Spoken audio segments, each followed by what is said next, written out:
Hola chicos y chicas, primero que nada espero que estén muy bien, muy bien. Bueno, me presento, para los que no me conocen, mi nombre es Florencia Ortubia y como lo han pedido muchísimo, muchísimo, en este video vamos a explicar dos temas que necesitamos saber mucho en la vida cotidiana. ¿Qué son los textos? Y en un texto en específico que sería el texto expositivo, que lo usamos mucho en la vida cotidiana. Muchas veces nos preguntamos qué es un texto. Un texto es un conjunto de signos y símbolos de un propio lenguaje. La principal característica que debería tener un texto para ser un texto es la coherencia. Esto es decir, que las oraciones deben tener sentido entre ellas. Podemos decir que un texto es una sucesión de oraciones coherentes. Esto quiere decir que todas las oraciones conforman un todo. Y para esto se necesitan los recursos de cohesión.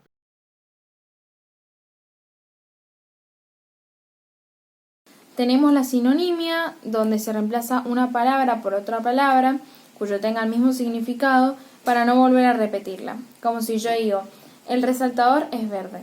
Este marcador sirve para resaltar textos, etc. Luego tenemos la paráfrasis, donde se reemplaza una palabra por una frase, es decir, que una palabra no tiene un sinónimo, entonces desde mi punto de vista yo voy a explicar para que se dé a conocer lo mismo sin volver a repetirlo. Por ejemplo, si yo digo, el oro es un material que se utiliza para hacer muchas joyas, lo puedo seguir la oración o reemplazarlo por este material noble dorado. Tenemos la elipsis, que es cuando suprimimos una palabra que ya está presente, que el lector ya puede suponer.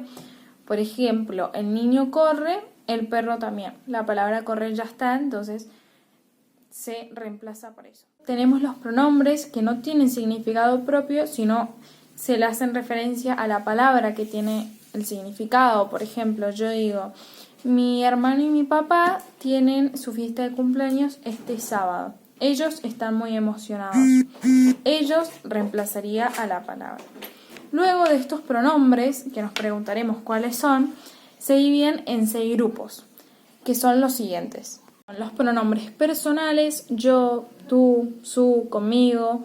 Luego tenemos los demostrativos, es decir, que demuestran la distancia de las cosas, la cercanía, este, esta, esa, aquel, aquella, más lejos. Los posesivos demuestran pertenencia, mío, tuyo, suyo, suya.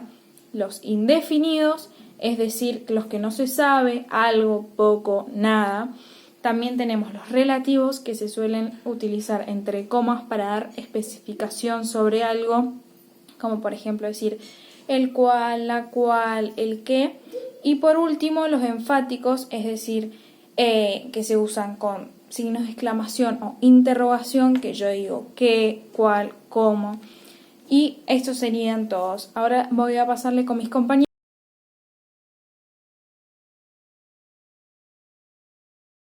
Y otro de los recursos de cohesión también es la conexión.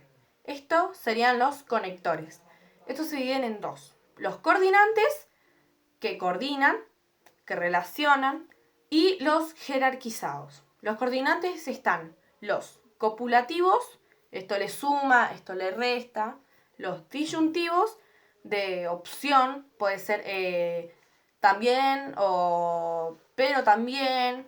Los adversativos de adversidad, como pero puede ser que, o tal vez no es así. Después están los consecutivos de consecuencia. Esto significa que puede ser el pero tal vez no fue así, o puede ser que no están así.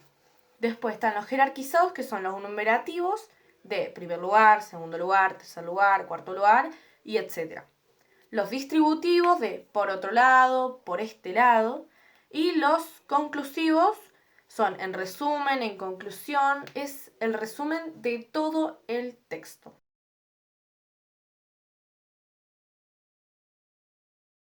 Recién hablamos del texto, ahora hablemos un poco del texto expositivo. Decimos que es un texto expositivo porque tiene como función principal informar, pero esta no es su única función, sino que también agrega explicaciones con el fin de guiar la comprensión de determinado tema. Y para esta podemos utilizar diversas funciones. Pueden ser informativas, explicativas o directivos. Son informativos porque informan sobre hechos, fechas, personajes, teorías, etc. Son explicativos porque incorporan especificaciones significativas sobre los datos que aportan. Y por último pueden ser directivos porque funcionan como una guía de lectura dando claves explícitas. Y estas las podemos encontrar en las introducciones, en los resúmenes, en los subtítulos o en los títulos, entre otras. Y como un dato que no todos conocen, los textos expositivos están en todas las ciencias, ¿sí? En las matemáticas, en las biologías, en las sociales, en las físicas, porque el objetivo central de una ciencia es proporcionar información a los fenómenos característicos. Sin embargo, hay características comunes a este tipo de texto. Estas son que predominan las oraciones enunciativas, una muy importante que se habla en tercera persona, los verbos de las ideas principales que conjugan en modo indicativo y que por último que normalmente se utiliza un registro formal.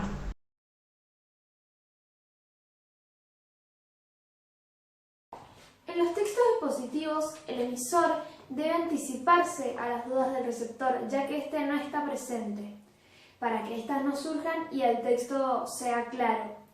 Para esto se utilizan distintos procedimientos. Descripción. En esta se representan los objetos, seres o sucesos mediante las palabras. Por ejemplo, él contó que había pasado por un bosque con árboles anaranjados y secos por el otoño. Definición. En esta se da el significado de una palabra o expresión que el receptor puede desconocer. Por ejemplo, ella está usando un rompevientos, una campera utilizada normalmente para tiempos ventosos. Clasificación. Este consiste en ordenar los elementos según características comunes o categorías. Por ejemplo, los organismos pluricelulares son los que tienen 2 o más células y los unicelulares los que tienen una sola. Ejemplificación. En esta se utiliza un ejemplo de la palabra dicha para facilitar la comprensión de esta.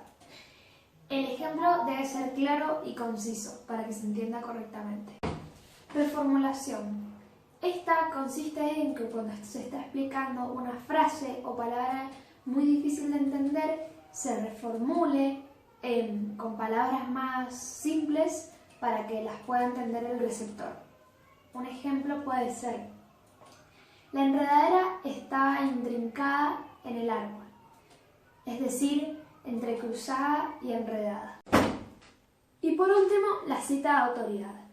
Esta consiste en incluir una voz especializada en el tema que confirme lo que el emisor está diciendo. Por ejemplo, la desnutrición está cada vez peor en los niños. Según la Organización Mundial de la Salud, un niño muere cada 24 horas de desnutrición.